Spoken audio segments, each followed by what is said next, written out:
Cher manager, bonjour. Je suis ravi de vous retrouver aujourd'hui pour ce sujet sur comment manager ses anciens collègues.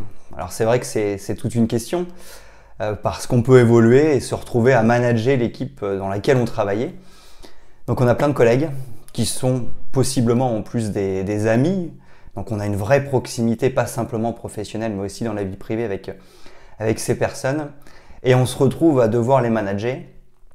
Et c'est pas simple. Et c'est vrai que ce sujet, il est pas simple. La réalité, c'est que la réponse est très simple. Mais ce qui est pas simple, c'est psychologiquement dans la tête. Notamment parce que on va chercher à s'imposer en tant que manager. Parce qu'il faut avoir de l'autorité. Il faut se faire respecter. Ça, c'est vraiment important. Or, très souvent, si on évolue en fait manager au sein de la même équipe, c'est parce que soit ça se passait bien, donc pourquoi tout changer quand tout se passe bien? Soit ça se passait mal, et dans ce cas-là, c'est l'occasion de repartir sur de bonnes bases. Mais dans tous les cas, venir vouloir se faire respecter à tout prix, c'est-à-dire être dans un certain rapport de force, c'est une vraie problématique. Parce que c'est précisément le fait de chercher à se faire respecter, à s'imposer en tant que manager, on crée le rapport de force et on crée donc les conflits. Hein, les rapports de force, je vous le rappelle, c'est du plus-moins. Donc on se positionne au-dessus de son équipe. Donc forcément, l'équipe va chercher à rétablir l'équilibre et elle aussi va faire du plus-moins. Donc l'idée, c'est comment est-ce qu'on fait simplement pour pouvoir bien se positionner en tant que manager quand on doit manager ses anciens collègues. Et ben moi, je préconise 12 étapes qu'on va voir tout de suite. Alors n'oubliez pas de vous abonner à ma chaîne YouTube pour avoir accès à mes nouvelles vidéos et puis à liker cette vidéo pour qu'elle ait un maximum de visibilité.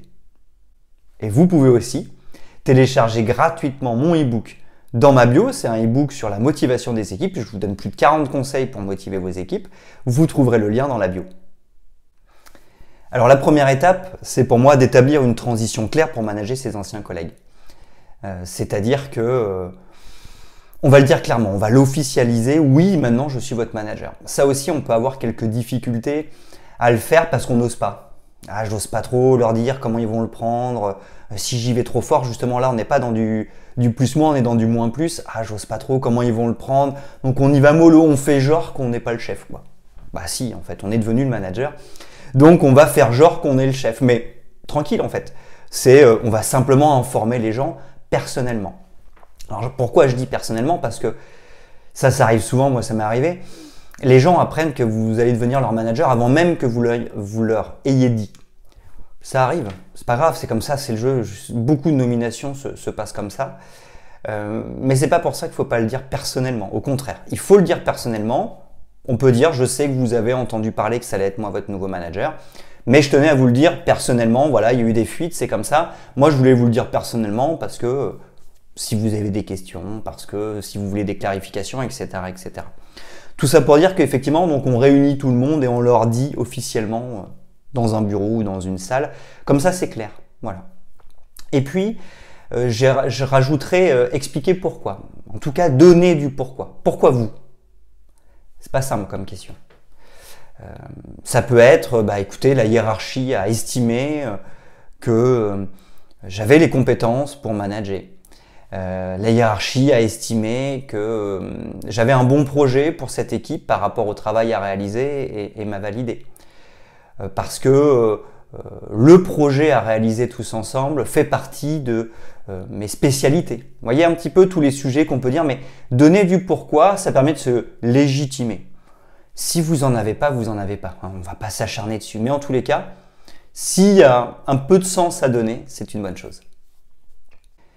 Ensuite, la deuxième étape, c'est faire preuve d'empathie.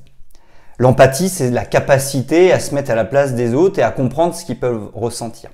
Ça, c'est extrêmement important parce qu'en fait, nous, on est très stressé quand on devient manager. Enfin, on peut être très stressé quand on devient manager, surtout quand on doit manager ses anciens collègues. Mais on ne doit pas oublier que maintenant, on est manager et donc, il faut plutôt comprendre les autres, en fait, comment les autres réagissent. Et plus on arrivera à faire en sorte que les autres soient sereins et acceptent sereinement notre nomination, plus ce sera facile pour nous. Donc l'empathie est très utile. Donc le premier point, c'est de la proximité. Pas du copinage, on verra le copinage tout à l'heure, mais la proximité. Et la proximité, ça veut dire être disponible. Ça veut dire travailler avec ses équipes. Ça veut dire être là, tout simplement. Donc soyons là pour nos équipes, pour pouvoir échanger, discuter, soulever les questions. L'idée, c'est d'être disponible. Voilà, d'être là pour entendre et voir ce qui se passe aussi. Voilà. Ensuite, le deuxième point, c'est de soutenir les gens. Soutenir les gens, souvent, ça passe par la confiance. Donner de la confiance aux gens. Rassurer les gens. Tout va bien. C'est moi votre manager, mais tout va bien, vous inquiétez pas, il n'y a pas de problème, on va continuer à travailler. Troisième point, être à l'écoute. Donc, prendre le temps de manière informelle, c'est-à-dire dans les couloirs, sur le terrain, mais aussi de manière formelle, dans un bureau, autour d'une réunion collective ou individuelle. Prendre le temps d'écouter les équipes. Souvent, on parle de donner la température, ça va nous permettre de comprendre ce qui se passe, de savoir comment vont les choses, quel est le climat social. Vous voyez, c'est extrêmement important d'être à l'écoute. Et puis, essayer de comprendre les émotions. Est-ce qu'il y a de la peur? Si elle ressent de la peur, c'est qu'elle trouve qu'il y a un danger. Quel est le danger? Supprimons le danger. Est-ce qu'il y a de la colère? C'est que les équipes ne se sentent pas respectées. Pourquoi? Qu'est-ce que je peux faire pour qu'elles se sentent respectées? Et puis, il peut y avoir de la tristesse, un deuil. Comment j'accompagne ce deuil? Effectivement, peut-être que l'ancien manager est parti, les équipes sont tristes et donc, il y a un deuil à faire. Comment j'accompagne ce deuil? Ensuite, le troisième point, c'est établir des limites professionnelles pour manager ses anciens collègues. Donc effectivement, tout de suite, on va mettre des limites aussi, d'accord? Avant, on avait une vraie proximité qui pouvait aller au-delà, qui pouvait aller dans le privé. Là, il faut remettre des limites. Moi, je préconise véritablement de remettre des limites. Donc la première chose, c'est mettre des frontières pro-perso. Si vraiment, par exemple, vous alliez en boîte de nuit constamment avec vos équipes avant, pour moi, il faut réduire. Il faut réduire parce que quand tout va bien, tout va bien. Le jour où ça se passe mal, on ne peut plus intervenir parce que c'est un copain en fait. Et les copains, on n'a pas envie d'être pas sympathique avec eux, mais on n'est pas là pour être sympathique ou pas sympathique. On est là pour qu'il y ait un job qui doit être fait, quoi. Donc on doit être focus sur les objectifs et sur les moyens qui sont mis en œuvre, notamment l'engagement des équipes. Si demain on doit intervenir pour recadrer quelqu'un alors que on a fait la fête toute la nuit en boîte de nuit la veille, c'est un peu compliqué, quoi. Vous voyez, il y a une proximité qui est trop importante. Pour autant, je dis pas qu'il faut pas le faire. Il y a dans les rythmes managériaux, par exemple, on peut très bien se faire un repas de Noël, un repas de lancement d'année, un repas tous les mois. On peut se faire un repas tous les mois où là, on peut aller en boîte de nuit, voilà. Mais ça reste dans un cadre à la fois pro, mais aussi perso. Il y a un mélange des deux, mais il y a une base professionnelle, c'est ça que je veux dire. Si vraiment vous êtes trop proche de vos équipes, rien ne vous empêche de faire des repas. Ok, je ne peux pas vous dire, de toute façon, c'est à vous de juger aussi. Mais ce que je veux quand même dire, c'est allez-y mollo, parce que quand tout va bien, c'est cool, mais il y aura des moments de tension. Et si vous voulez avoir la légitimité d'intervenir et de recadrer, s'il y a une trop grosse proximité dans la vie privée, ça va être extrêmement difficile. Et puis en plus de ça, on n'est pas forcément proche de la même manière dans la vie privée de tout le monde. Donc ça peut créer des jalousies. Voyez, et c'est ça le copinage, c'est que nous aussi on peut perdre aussi notre objectivité.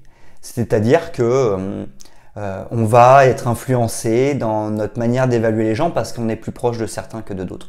Donc véritablement, moi je vous dis faites attention, limitez quand même les sorties privées et ça, ayez conscience de ça avant de commencer votre job de manager parce que si vous n'êtes pas prêt à ça, peut-être qu'il ne faut pas accepter le poste. Deuxième point, exprimer ses attentes. Qu'est-ce que vous attendez? J'attends de la solidarité, que les gens arrivent à l'heure. Voilà, n'hésitez pas à exprimer vos attentes. Et puis troisièmement, définissez des limites claires aussi professionnelles, je parle. Là, c'est pas pro-perso, c'est vraiment professionnel. Quelles sont les limites? C'est-à-dire, peut-être que vous avez vu des choses quand vous étiez collègue, que vous ne voulez pas que ça se reproduise avec vous, donc tout de suite mettez des limites. Donc à la fois les attentes, c'est-à-dire c'est les côtés positifs, voilà, je veux de la solidarité, et les limites, c'est plutôt le côté un peu négatif. Quatrièmement, être impartial, on l'a vu, effectivement, on peut plus être dans le copinage, donc ça veut dire qu'il faut traiter les gens de manière équitable, donc tout le monde pareil, donc on se base sur des critères objectifs, voilà, je sais pas, pardon, un commercial, combien de chiffre d'affaires il a fait? Quels sont les retours de ses clients? Et c'est pas je t'aime bien ou je t'aime pas. Donc pas de favoritisme, c'est-à-dire que je ne vais pas privilégier l'un au détriment de l'autre parce que je le préfère. Et ça va asseoir votre crédibilité. Alors ça paraît logique, mais en réalité, ça fonctionne très mal en fait ça. Il y a même des managers qui managent des équipes qui ne sont pas leurs anciens collègues, qui sont dans du favoritisme. Jamais. On a des critères objectifs, notamment c'est des fiches de poste. qui détermine les critères objectifs. On s'appuie sur ces critères pour évaluer les gens et pas sur si j'aime ou j'aime pas. Cinquièmement, la communication, bien évidemment, cinquième étape. Donc il faut une communication claire et régulière. En réalité, on passe nos journées à communiquer de manière verbale et non verbale. Et en fait, il faut des rythmes managériaux officiels où on se rencontre individuellement, soit tous les jours, toutes les semaines, tous les mois. Voilà, un vrai rythme, ça c'est l'occasion d'une autre vidéo. Mais il faut se réunir individuellement et collectivement régulièrement de manière officielle pour justement refaire le point sur les vraies priorités. Pas tout ce qui s'est dit, sur les vraies priorités. Ensuite, on n'hésite pas aussi à donner du feedback, à recevoir du feedback, à faire que les gens se donnent du feedback entre eux et à échanger des idées. Ça permet de fluidifier la communication et de permettre l'innovation. Donc, ça renforce la cohésion et la créativité. Et puis, on ne met pas les problèmes sous le tapis, d'accord ? On gère les conflits, il y aura des conflits, même quand tout se passe bien, il y a des conflits, parce que quand tout se passe bien et qu'il y a de la confiance, les gens se disent les choses, donc ils ne sont pas d'accord sur tout, donc il y a des conflits. Les conflits, c'est inévitable que ça se passe bien ou mal, mais on ne les met pas sous le tapis, on ne met pas les problèmes sous le tapis, il y a un problème qui arrive, on le règle, et au maximum de manière participative, qu'est-ce que tu en penses, qu'est-ce que vous en pensez, les gens travaillent autour des problèmes pour trouver des solutions, ça les engage. Et on prend des décisions individuelles ou collectives, à vous de voir si vous voulez un management autoritaire ou plutôt participatif, mais on prend des décisions. Sixième point, on fixe des objectifs clairs pour manager ses anciens collègues. Alors je me base sur la méthode SMART, un spécifique, c'est-à-dire que vraiment l'objectif, il est vraiment fonction du projet, fonction des résultats qu'on attend. Mesurable, on a un indicateur clé de performance, je mesure le chiffre d'affaires, c'est le nombre d'euros que j'ai par jour, par mois, par semaine, comme vous voulez. Ambitieux, j'ai quelque chose à aller chercher, c'est-à-dire que mon chiffre d'affaires, je veux faire 10% de plus que l'année dernière, c'est ambitieux. Mais réaliste, c'est-à-dire que oui, c'est quand même possible de l'atteindre. Je ne vais pas mettre 200% de progression de chiffre d'affaires alors que mon entreprise, elle a 20 ans. Par contre, une entreprise qui a 1 an, pourquoi pas après tout, vous voyez? Donc il faut que ce soit à la fois ambitieux et réaliste. Et puis temporellement défini. Quand? L'année prochaine, c'est-à-dire au 1er janvier de l'année prochaine, je veux sur l'intégralité de l'année avoir réalisé 10% de chiffre d'affaires en plus sur l'année. Vous voyez, quelque chose temporellement défini. J'attends de toi que tu fasses une progression de chiffre d'affaires de 5% dans 1 mois. Ce n'est pas la même chose sur l'année que dans 1 mois. Et puis, on va déployer tous ces objectifs à travers les rythmes managériaux. Donc, le lancement d'année collectif, on se réunit 1 fois par an et on lance l'année autour des objectifs.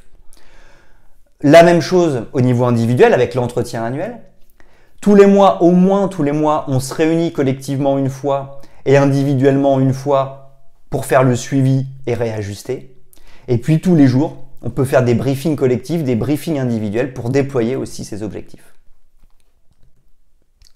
Septièmement, développer ses compétences en management, c'est ce que vous êtes en train de faire, c'est très bien. Vous essayez de vous former, vous essayez d'apprendre des techniques, des méthodes pour justement venir développer vos compétences managériales, ça c'est constant. Formez-vous constamment parce que ça clairement ça va vous aider parce que il y a 2 choses quand on manage ses anciens collègues, c'est que il y a la technique en elle-même qui va vous être très utile, mais il y a la confiance en soi. Et le fait d'être formé, ça va vous donner un coup d'avance sur vos équipes et vraiment de la confiance. Vous allez avoir le sentiment d'être armé pour faire face à vos anciens collaborateurs. Huitièmement, faire preuve de leadership pour manager ses anciens collègues. Alors qu'est-ce que c'est que le leadership? Parce que on dit que c'est inné, ouais, certains ont un leadership inné, mais en réalité, ça se travaille. Premier point, le professionnalisme. On est pro, d'accord? Il y a des objectifs à atteindre. Le seul objectif, c'est d'atteindre les objectifs ensemble, d'accord? On se base sur des critères objectifs pour évaluer les gens, d'accord? Voilà, ça c'est le professionnalisme. L'exemplarité, si on demande de la solidarité, on est solidaire. Si on veut que les gens arrivent à l'heure, on arrive à l'heure. On est exemplaire, on incarne ce qu'on demande. Et puis on est engagé. C'est-à-dire qu'on a une véritable implication, une véritable envie de faire réussir l'entreprise. C'est ça l'engagement. Si on n'est pas engagé, si on n'en a rien à foutre de sa boîte, les équipes, elles n'en ont rien à foutre. Vous voyez, c'est ça, il faut être engagé. Neuvièmement, gérer les conflits de manière appropriée. Vous aurez des conflits. C'est pas parce que c'est des anciens collègues qu'il faut pas gérer les conflits. Alors pour ça, il faut agir rapidement. Je vois qu'il y a quelque chose qui se passe, je fais pas semblant, j'y vais. J'écoute, dis-moi, qu'est-ce qui s'est passé? J'essaie de comprendre. Hein, c'est pas tout de suite je prends parti pour ceux que je préfère, j'essaie de comprendre. Et puis, je recentre sur les objectifs. D'accord? Donc, 2 collègues se sont pris la tête. Donc, très rapidement, j'interviens. Qu'est-ce qui s'est passé? Vous êtes pris la tête. J'ai vu que les 2, ils boudaient là.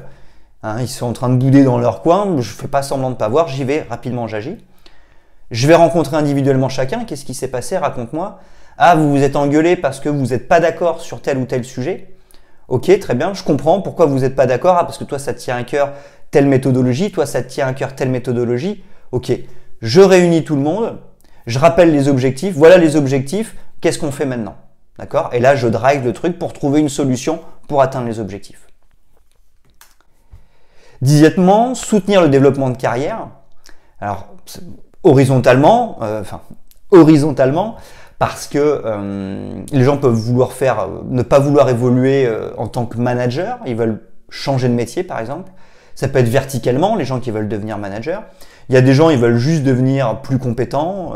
Il y a des gens, ils veulent juste des missions plus intéressantes. Donc, on va identifier le besoin. De quoi tu as besoin? De compétences, d'un nouveau projet, d'évoluer, voilà. On accompagne et on forme. C'est extrêmement motivant hein, quand les gens ont un projet de les accompagner et de les former pour ça. Puis, quand il y a des opportunités, on leur donne. Moi, je me souviens, je voulais partir à l'international. Mon manager aurait pu dire, non, j'ai pas trop envie parce que je veux te garder dans mon équipe. Non, il m'a accompagné.